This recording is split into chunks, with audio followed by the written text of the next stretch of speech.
जय हिंद मेरे प्यारे साथियों, कैसे हैं आप? आशा करते हैं बहुत अच्छे होंगे। आज की वीडियो बहुत ही महत्वपूर्ण होने वाली है, क्योंकि आज की वीडियो में हम बात करेंगे होमगार्ड को वेतन कितना मिलता है।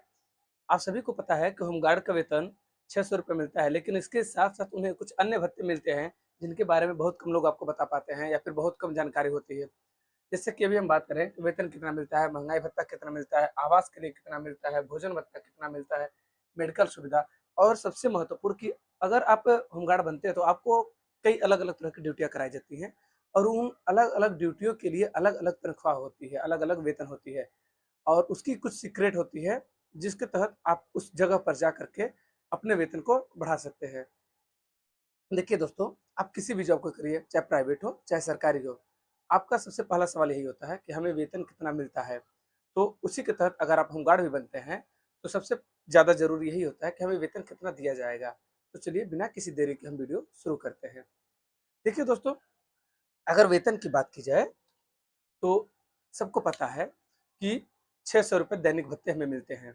लेकिन 600 रुपए के साथ-साथ अन्य चीज़ें मिलती हैं, जैसे कि महँगाई भत्ता।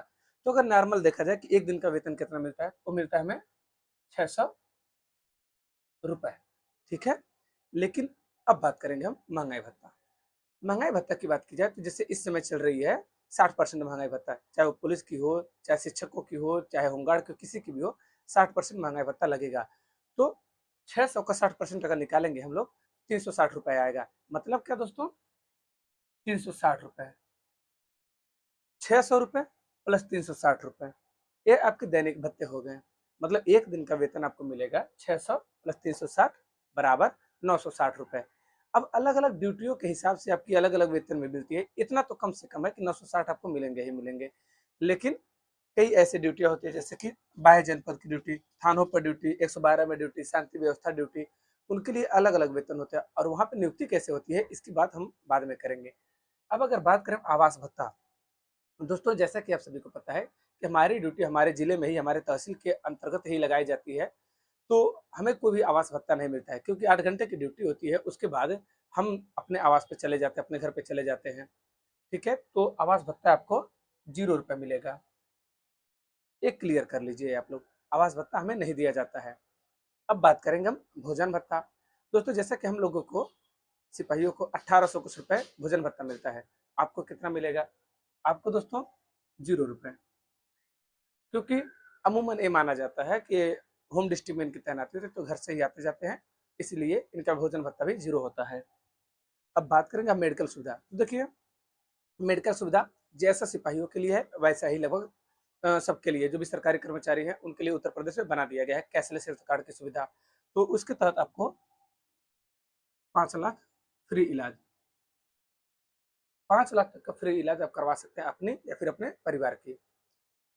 अब हम बात करेंगे अलग-अलग पोस्ट के लिए अलग-अलग वेतन, जो कि सबसे इम्पोर्टेंट है कि हमें अलग-अलग पोस्ट के लिए अलग-अलग वेतन कितना मिलता है।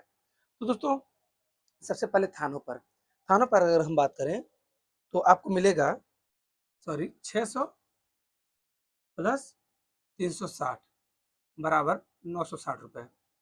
अगर आपकी नियुक्ति थानों पर होती है, तो आपको 960 रुपए पर डे के हिसाब से मिलेंगे। लेकिन अगर आपकी 112 में ड्यूटी हो गई, तो आपको 600 प्लस 360 प्लस 150 रुपए बराबर 1110 रुपए। अगर आप 112 में पोस्टिंग हो जाती है आपकी, तो आपको 1110 रुपए पर डे के हिसाब से मिलेंगे। तो आप कैलकुलेट कर लीजिए कि 30 दिन का वेतन कितना बनेगा। लगभग 33,000 रुपए 1 महीने का वेतन आपका बनेगा। अब बाह्य जनपद की ड्यूटी, जैसा कि चुनाव में अक्सर बाह्य जनपद में ड्यूटियाँ लगाई जाती हैं, तो उसमें वेतन भी ज़्यादा मिलता है। कितना मिलता है?